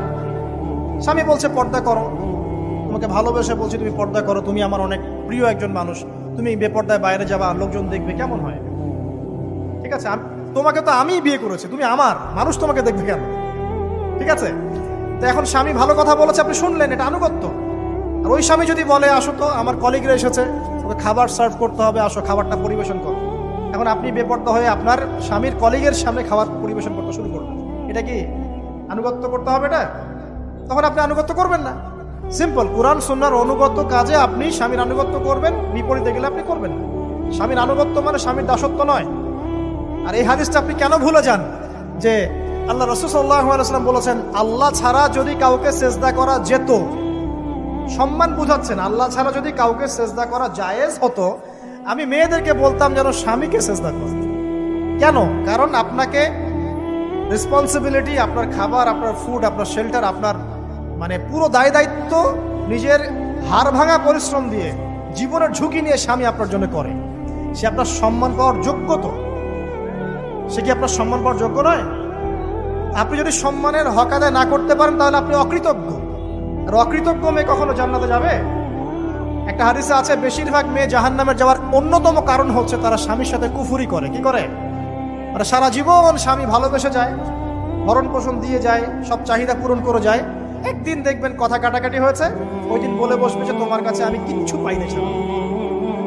এই যে কুফরি, এই কারণে তারা জাহান্নামে যেতে পারে বেশি। আল্লাহ হেফাজত করুন। আরেকটা কারণ হচ্ছে যে বেপর্দা। আপনাকে 4টা মূলনীতি ফলো করতে হবে। 1, এমন কোনো পোশাক পরবেন না যে পোশাকটা আটো সাটো, যেটা পরলে আপনার গায়ের কাঠামো বোঝা যায়। এটা বোরখা হলেও পরা যাবে না। আমি কি বুঝাতে পারছি? ডিজিটাল বোরখা দেখেন নাই? দেখছেন? মাশাআল্লাহ। আর কারা কারা দেখছেন? এদিকে চোখ বেশি যায় না? আচ্ছা, এমনি দেখা যায়, চোখ দিতে হয় না, এমনি দেখা যায়। ডিজিটাল বোরখা চলবে না, ডিজিটাল বোরখা চলবে না। আমার মত, এটা আমি মত দিচ্ছি, আমি আল্লাহর রাস্তায় সময় দিয়েছি অনেক দিন। এবং এখানে যে পর্দাটা শেখানো হয় এরকম পর্দা আমি অন্য কোথাও দেখিনি। এত চমৎকার পর্দা শেখানো হয়। কারা কারা সময় লাগিয়েছেন? 3 দিন 7 দিন সময় দিয়েছেন কারা কারা? বেশিরভাগই দেন নাই। সমস্যা নাই, দিতে হবে, আমি বাধ্যতামূলক বলিনি আপনাকে। বলেছি এখানে পর্দা শেখানো হয়, চমৎকার পর্দা শেখানো হয়, যে এখানে চোখটা পর্যন্ত তাদের ঢেকে রাখার তালিম দেওয়া হয়। যাই হোক, যেখানেই শেখেন অ্যাটলিস্ট পর্দাটা শিখলেই হলো। এমন পোশাক হবে না যেই পোশাকটা আটো যেটা পরে আপনার গায়ের কাঠামো বোঝা যায়। 2 নম্বরে এমন পোশাক পরা যাবে না যেই পোশাকটা পরলে বাহির থেকে ভিতরের অঙ্গ দেখা যায়। দেখেছেন? দেখেন নাই? দেখছেন হুজুর? আচ্ছা, আপনারা তো সব দেখেন দেখি। তারপরে 3 নাম্বার, এমন পোশাক পরা যাবে না যেটা অমুসলিমদের সাথে সাদৃশ্য আছে। কথা বুঝতে পারছেন? অমুসলিমদের ধর্মীয় বিষয়ের সাথে সাদৃশ্য আছে এমন পোশাক মুসলিম মেয়েদের পরা যাবে না। এর মানে এই নয় যে অন্য ধর্মকে আপনি আক্রমণ করবেন, এটাও নয়। যে যার ধর্ম তাদের স্বাধীনতা মতো পালন করবে। মুসলিমরা বাধা দিবে না। মুসলিমরা দাওয়াত দিতে পারে। কি করতে পারে? দাওয়াত দিতে পারে যে ভাই, যে লা ইলাহা ইল্লাল্লাহর কনসেপ্ট আপনাকে বোঝাচ্ছি, আল্লাহ ছাড়া কোনো মাবুদ নাই, মুহাম্মদ সাল্লাল্লাহু আলাইহি ওয়াসাল্লাম সর্বশেষ রাসূল, এই কোরআন পড়ুন, হাদিস পড়ুন, দেখুন এটাই হচ্ছে মানবতার মুক্তির সনদ। এরপর যদি সে ইসলাম কবুল করে আলহামদুলিল্লাহ, যদি না করে এর হিসাব কে দিবে? সে নিজে দিবে। এর হিসাব কি আমাকে দেওয়া লাগবে? দেওয়া লাগবে না। তো অমুসলিমদের সাথে সাদৃশ্য আছে এমন পোশাক চলবে না। আর 4 হচ্ছে, পুরুষরা মেয়েদের পোশাক পরতে পারবে না, মেয়েরা পুরুষদের পোশাক পরতে পারবে না। জি, আপনাদেরকেই বলছি, আপনারা জিন্স পরতে পারবেন না, মেয়েদেরকে বলছি, এবং টি শার্ট পরতে পারবেন না। আপনারা ওই যে যা ইচ্ছা তাই ড্রেস পরে বলবেন যে 1000 বছরের সভ্যতা সংস্কৃতি, এসব বাজে কথা চলবে না এখানে। এটা 1000 বছরে কোনোদিনও আমাদের দাদা নানিরা এগুলা কখনো পরে নাই। পড়ছে? আপনার দাদি কখনো এরকম পরছিল শাড়ি? তো যে বললো 1000 বছর থেকে পরে আসতেছে নাকি? সুবহানাল্লাহ। তো এখানে বিষয়টা হচ্ছে, পুরুষ মেয়ের পোশাক পরতে পারবে না, মেয়ে পুরুষের পোশাক পরতে পারবে না। আমি খুব সংক্ষিপ্ত করে আপনাকে কোরআন সুন্নাহ থেকে 4টা মূলনীতি বলে দিলাম। এই 4টা মূলনীতি কোরআনেও আছে, হাদিসেও আছে। আসেন, এই যে নারীর অবমাননা, এই বিষয়টা আইয়ামে জাহিলিয়াতে যেমন ছিল, এখন দেখবেন আরো বড় পরিসরে এসেছে। আসলে এই যে ফ্যাশন শো, দেহের প্রদর্শনী, বিভিন্ন ফিল্মস দেখবেন, ফিল্ম ইন্ডাস্ট্রিজে দেখবেন, মিউজিকে দেখবেন, পর্নে দেখবেন, মেয়েদের দেহটাকে নিয়ে ব্যবসা করা হচ্ছে। আগে তো না হয় কন্যা সন্তান হলে জীবন্ত পুঁতে ফেলতো নাকি? এখন যদি গর্ভের বাচ্চা মেয়ে জানে, অনেকে আগেই মেরে ফেলে। বোঝেন নাই মনে হয়?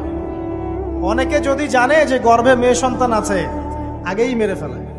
এমন অনেক দেশ আছে, আমি নাম বলছি না দেশের সঙ্গত কারণে, যে সেই দেশে এরকম মেয়ে সন্তানকে এই যে খালাস করে ফেলার, নষ্ট করে ফেলার, ভ্রূণ নষ্ট করার আলাদা ক্লিনিক আছে, আলাদা হসপিটাল আছে। বলে নাউজুবিল্লাহ। তো আসলে ওই 1450 বছর আগের মানুষটা বেশি বর্বর ছিল না, আমরা বেশি বর্বর? এই অধিকারের কথা বলে বলে আমরা মেয়েদের দেহটাকে নিয়ে এখন মশকরা করছি, তামাশা করছি। সবচেয়ে সেরা অধিকার কোথায় পাবে? কোরআনে পাবে, হাদিসে পাবে, ইসলামে পাবে। তার পর্দা নিশ্চিত হবে, দেহ সেফ থাকবে, তার ইজ্জত নিশ্চিত হবে, ইজ্জত সেফ থাকবে, তার সম্মান সেফ থাকবে, তাকে রাজরানীর মতো স্বামী বাসায় রাখবে, কারণ সে হচ্ছে তার কাছে সবচেয়ে মূল্যবান প্রিয় বস্তু। শুধু তাই নয়, সম্পত্তির অধিকার তাকে দিতে হবে। একজন মেয়ে তার ভাইয়ের সম্পত্তি পাবে, তার বাবার সম্পত্তি পাবে, তার স্বামীর সম্পত্তি পাবে, সব দিক থেকে সে সম্পত্তি পাবে। আর একজন ছেলে কিন্তু সব দিক থেকে সম্পত্তি পাবে না। এই বিষয়গুলো যখন এক শ্রেণীর মানুষ বোঝে না, তখন ইসলামের বিরুদ্ধে অহেতুক প্রপাগান্ডা চালানো শুরু করে। সবচেয়ে সেরা সম্মান রক্ষার উদাহরণ দেয়া হয়েছে ইসলামে, কোরআনে এবং হাদিসে। এই কথাটা আপনাদের মা বোনদেরকে বুঝাবেন, তবে নম্রতার সাথে বুঝাবেন, কারণ উচ্চবাচ্য করলে তারা কথা শুনবে। আল্লাহ রাসূল সাল্লাল্লাহু আলাইহি ওয়াসাল্লাম বলেছেন, কিছুটা বাঁকা হাড় দিয়ে তাদেরকে তৈরি করা হয়েছে। যদি আপনি শক্ত করে চাপ দিতে যান তাহলে ভেঙে যাবে, আর যদি আপনি ওই অবস্থায় ছেড়ে দেন তাহলে বাঁকাই থেকে যাবে। এখানে আপনাকে হিকমা অবলম্বন করতে হবে। আল্লাহ পাক তৌফিক দান করুন। একটা বিষয় বলছিলাম, ওই যে শিরকের পাপ এখন গ্লোবালাইজেশন হয়েছে না, ওই সুদের পাপ এখন গ্লোবালাইজেশন হয়েছে না। গ্লোবালাইজেশন বোঝেন? মানে বিশ্বায়ন, পুরো বিশ্বে ছড়িয়ে পড়েছে না। আর একটা হচ্ছে এই যে মেয়েদের অবমাননা, এটা সারা বিশ্বে ছড়িয়ে পড়ে নাই? আচ্ছা, আর দুটা বলবো, এরপর বলে আমি শেষের দিকে যাচ্ছি। আসা, একটা হচ্ছে মাদক। আইয়ামে জাহিলিয়াতের অন্যতম সেরা পাপ ছিল কি? মাদক। ওই যে বলছেন জাহেলি যুগ, কেন বলছেন জাহেলি যুগ? বিকজ ওইখানে মাদক খেত মানুষ বেশি।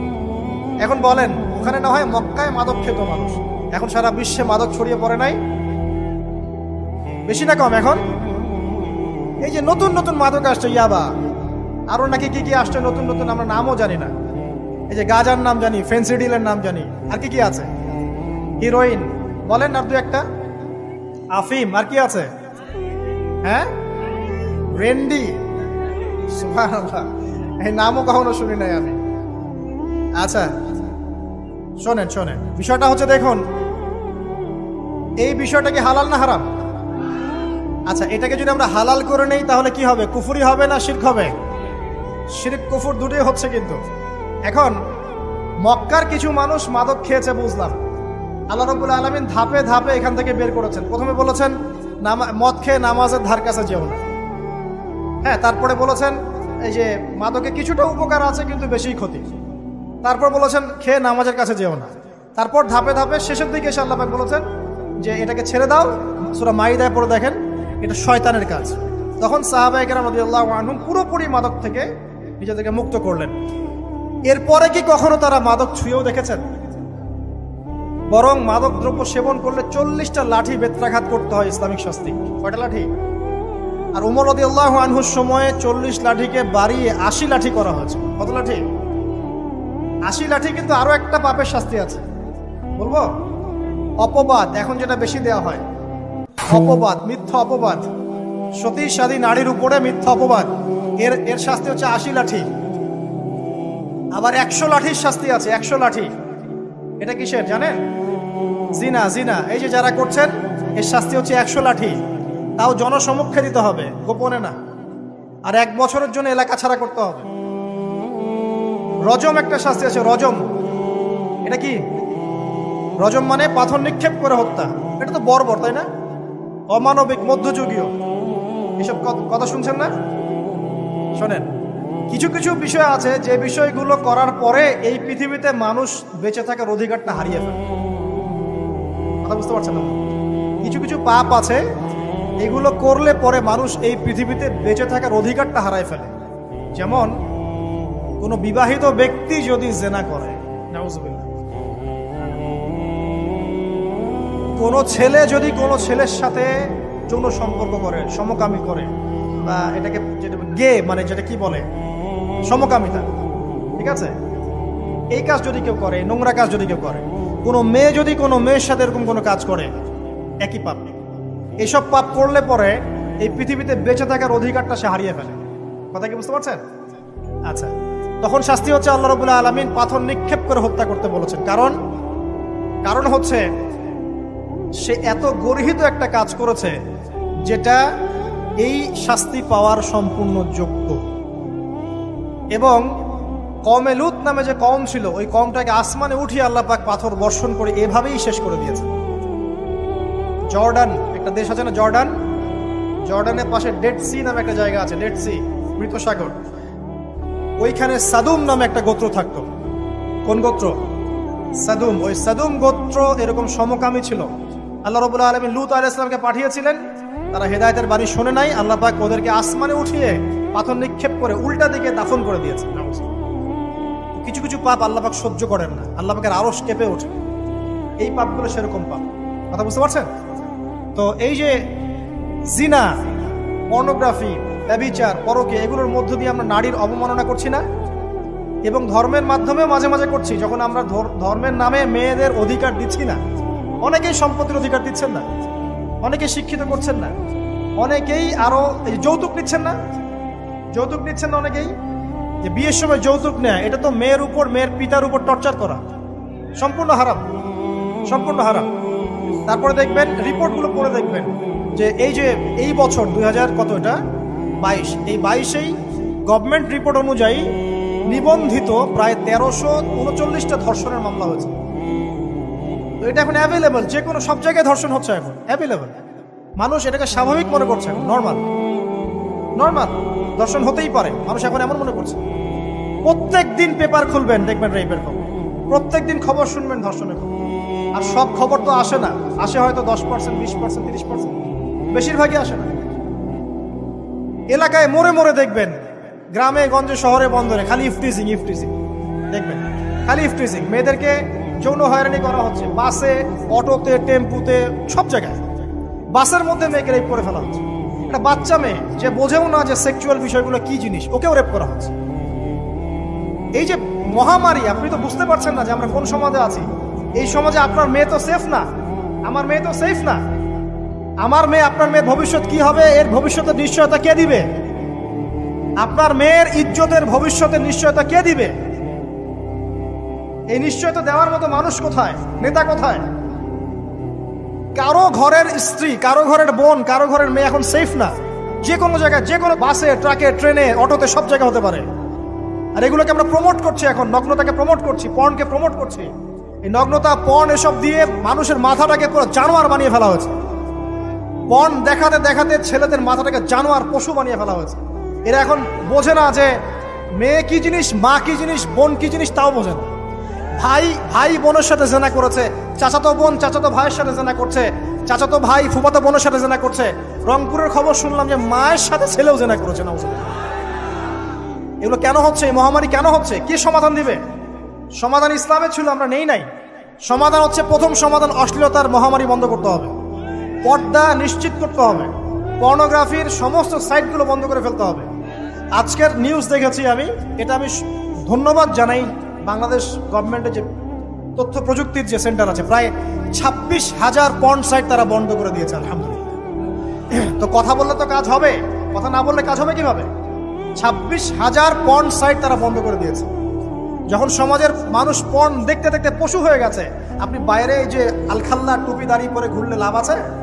ভিতর থেকে তো আপনি পশু। দেখবেন মসজিদে ইমাম সাহেব নামাজ পড়তে এসেছে, বাসায় পর্ন দেখে আসছে, নামাজে কোনো মনোযোগ নাই। দেখবেন টাপাটাপ নামাজ পড়ছে, কোনো মনোযোগই নাই, পর্ন দেখে।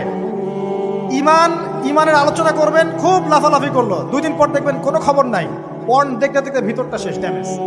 পর্নোগ্রাফিতে যে একবার আসক্ত হয়েছে, তার মধ্যে ইমানের কোনো তেজই থাকবে না, কোনো তেজ থাকবে না। এখন আলেম জালেম সবার ফোনে ফোনে দেখবেন পর্ন চলে আসতেছে। কেউ দেখতে না চাইলেও তাকে দেখতে বাধ্য করা হচ্ছে। ফেসবুকে ঢুকবেন, নগ্ন দৃশ্য। এই নগ্নতা দিয়ে, এই পর্নোগ্রাফি দিয়ে, এই যে মিডিয়ার মধ্যে দিয়ে প্রমোটিংটা দিয়ে ব্যভিচার ছড়িয়ে দেয়া, জেনা ছড়িয়ে দেয়া, অশ্লীলতা ছড়িয়ে দেয়া, পরকীয়া ছড়িয়ে দেয়া, এর মধ্য দিয়ে নারীর সম্মান, দেহ, ইজ্জতকে আমরা এখন রাস্তার সাথে মিশিয়ে দিয়েছি। কিসের অধিকারের কথা বলছে? কিসের নারী অধিকারের কথা বলছে? খালি ডিগ্রি সার্টিফিকেট অর্জন করতে পারলেই অধিকার হয়? আমার তো ইজ্জতই ঠিক থাকলো না, আমার অধিকার কোথায় থাকলো? একটা সার্টিফিকেট অর্জন করার জন্য কলেজের মেয়েদেরকে বড় বড় নেতার বেডরুমে ঢুকানো হচ্ছে, দেখেন নাই? তো একটা সার্টিফিকেট অর্জন করতেই হবে আমাকে, নিজের ইজ্জত বিক্রি করে দিয়ে হলেও আমার সার্টিফিকেট অর্জন করতেই হবে। লাথি মারি এসব পড়াশোনার পিছনে, দরকার নেই আমার পড়াশোনা। পড়ছে বাসায়, এলাকায় এলাকায় মহিলা মাদ্রাসা করেন, মাদ্রাসায় মেয়েদেরকে পড়ান। আমি খুব দুঃখের সাথে বলছি, অনেক মাদ্রাসাতেও এরকম ঘটনা কিন্তু ঘটেছে, ঘটেছে না? এখানে একটা কথা আমরা পরিষ্কার করতে চাই, সেটা হলো যে পাপ পাপী, রেপ রেপি, ধর্ষণ ধর্ষণী, সে আলেম করুক আর জালেম করুক, ইমাম করুক আর জালেম করুক, ফাসেক করুক, সবাইকে সমান শাস্তি নিশ্চিত করতে হবে। আর শাস্তি হবে দৃষ্টান্তমূলক, যেন আরো 10 জন দেখে শিক্ষা নেয়। ওই যে ইসলামে আছে না হাত কেটে ফেলা, কি কারণে বলেন তো? কারণ সবাই যখন দেখবে এই যে খুঁটির সাথে বেঁধে একটা চোরের হাত কেটে ফেলা হয়েছে, এলাকার সব মানুষ দেখেছে, চুরি বাড়বে না কমবে? নিশ্চিত চুরি কমে যাবে ইনশাআল্লাহ। এই যে নারীর অবমাননার ওই যুগের চেয়ে এই যুগে বেশি না কম? আপনি ভালো করে আল্লাহর নূর দিয়ে দেখেন। আমি প্রথমে বলেছি, শুধু বাইরের চোখ দিয়ে দেখলে সব বুঝতে পারবেন না। আল্লাহ পাকে নূর দিয়ে দেখেন, কোরআন সুন্নাহর গভীর জ্ঞান দিয়ে দেখেন, দেখবেন ওই জাহিলিয়াতের চেয়ে 1000 গুণ বেশি জাহিলিয়াত এখনকার বিশ্বে চলছে। আল্লাহ পাক আমাদের মা বোনদের ইজ্জত হেফাজত করুন, তাদের সম্মান হেফাজত করুন। আমরা দোয়া করি আল্লাহ পাক তাদেরকে উচ্চশিক্ষায় শিক্ষিত করুন, নিরাপত্তা নিশ্চিত করুন। কেউ যদি ওদের দিকে খারাপ চোখ তুলে তাকায়, আল্লাহ পাক সেই চোখকে যেন ধ্বংস করে দেন। আল্লাহ পাক তাদের ইজ্জতের প্রতি যদি কেউ খারাপভাবে হাত বাড়ায়, তাদের শাস্তি যেন নিশ্চিত করার তৌফিক আল্লাহ পাক আমাদেরকে দান করেন। আল্লাহ পাক আমাদের মা বোনদেরকে মূল্যবান, মহামূল্যবান মনে করে আমাদেরকে হেফাজত করার তৌফিক দান করুন, আমিন। আর তাদেরকে যারা নগ্ন করতে চায়, আল্লাহ পাক এদেরকে ধ্বংস করে ছেড়ে দিন, আমিন। আল্লাহ পাক বলেছেন, যারা চায় মুমিন মুসলিমদের সমাজে অশ্লীলতা ছড়িয়ে পড়ুক, দুনিয়া এবং আখিরাত উভয় জাহানে আল্লাহ পাক এদেরকে ধ্বংস করুন। আরেকটা বলে শেষ করি, সেটা হলো, কয়টা বলেছি ভাই জাহিলিয়াত? ইমাম মুহাম্মদ বিন আব্দুল ওয়াহাব রাহিমাহুল্লাহ তার একটা বইয়ের মধ্যে 1000টা জাহিলিয়াত আছে। আমি 5টা বাছাই করেছি। কয়টা? 5টা। কয়টা বলেছি? 4টা। এক হচ্ছে কি বলেছিলাম? শিরক। আছে না নাই? রিবা এখন আছে না নাই? 3 নাম্বার কি ছিল? মাদক। আর 4 নাম্বার নারীর অবমাননা। মাদক তো বুঝলেন, এটা তো আমার চেয়ে আপনারা ভালো বুঝেন, মাদক সব জায়গায় আছে। একটা কথা বলি, দেখুন মাদক নিয়ে একটা কথা বলি, শুনুন। আপনাদের কি কখনো গায়ে কখনো ফোড়া হয়েছে? কার কার গায়ে ফোড়া হয়েছে বলি? আচ্ছা, কেমন ব্যথা? ফোড়া ফেটে গেলে কি বের হয়? রক্ত আর পুঁজ বের হয়, তাই তো? তো নবী সাল্লাল্লাহু আলাইহি ওয়াসাল্লামকে সাহাবীরা পরে জিজ্ঞাসা করলেন, ইয়া রাসূলুল্লাহ, কোন পাপের কারণে তাদেরকে এই শাস্তি দেওয়া হয়েছে? নবী করিম সাল্লাল্লাহু আলাইহি ওয়াসাল্লাম বললেন, তাদেরকে এই শাস্তি দেওয়া হচ্ছে একটা পাপের কারণে, সেটা হলো মাদক দ্রব্য সেবন করা। আর ওই পানীয়টার নামও নবীজি বলে গেলেন, তার নাম হচ্ছে তিনাতুল খাবাল। কি নাম? তিনাতুল খাবাল। এই তিনাতুল খাবাল মানে জাহান্নামীদের রক্ত এবং পুঁজ, এটা খেতে দেওয়া হচ্ছে মাদকদ্রব্য সেবনকারীদের জন্য। আল্লাহ রাসূল সাল্লাল্লাহু আলাইহি ওয়াসাল্লাম বলেছেন, কোনো ব্যক্তি যদি মাদক সেবন করে তার 40 দিনের নামাজ কবুল হবে না। সে যদি আবার তওবা করে ফিরে আসে, আল্লাহ পাক মাফ করে দিবেন ইনশাআল্লাহ। যদি আবারও মাদক খায়, আবার 40 দিনের নামাজ কবুল হবে না। তারপর যদি আবার তওবা করে, আবার আল্লাহ মাফ করে দিবেন ইনশাআল্লাহ। তারপর যদি আবার মাদক খায়, আবার 40 দিনের নামাজ কবুল হবে না। তারপর যদি আবার তওবা করে, আবার আল্লাহ মাফ করে দেবেন। তারপরে যদি আবার মাদক খায়, তখন আল্লাহ রাব্বুল আলামিন তাকে তিনাতুল খাবাল পান করান। প্রিয় ভাইরা, আপনারা মুসলিম না? আমরা মুসলিম না? মুসলিম যুবকদের সবচেয়ে সেরা অস্ত্র হচ্ছে ঈমান এবং নৈতিকতা। অন্যরা জাহিলিয়াতের স্রোতে ভেসে যাক, মুসলিম তরুণরা কখনো জাহিলিয়াতে যাবে না ইনশাআল্লাহ। আমার সাথে ওয়াদা করেন যে কোনো প্রকার মাদক দ্রব্যের সাথে সংশ্লিষ্ট থাকবেন না। একটা সিগারেটেও কখনো টান দিবেন না। কারণ সিগারেটটা কি? সিগারেট আপনাকে আস্তে আস্তে অন্য মাদকের দিকে নিয়ে যাবে। সিগারেট খাওয়া শিখেছিস, এখন গাঁজাও খা। গাঁজা খাওয়া শিখলে এখন ওটা খা, এই করতে থাকে। এক পর্যায়ে আপনি এখান থেকে আর বের হতে পারবেন। এখানে আপনার দেহের ক্ষতি, আপনার মস্তিষ্কের ক্ষতি, আপনার পরিবারের ক্ষতি। এমন আপনি যদি পরবর্তীতে গিয়ে পরিবার গঠন করতে চান, আপনি সুখী পরিবারও গঠন করতে পারবেন না, কারণ ভিতর থেকে আপনি নিজেকে শেষ করে দিচ্ছেন।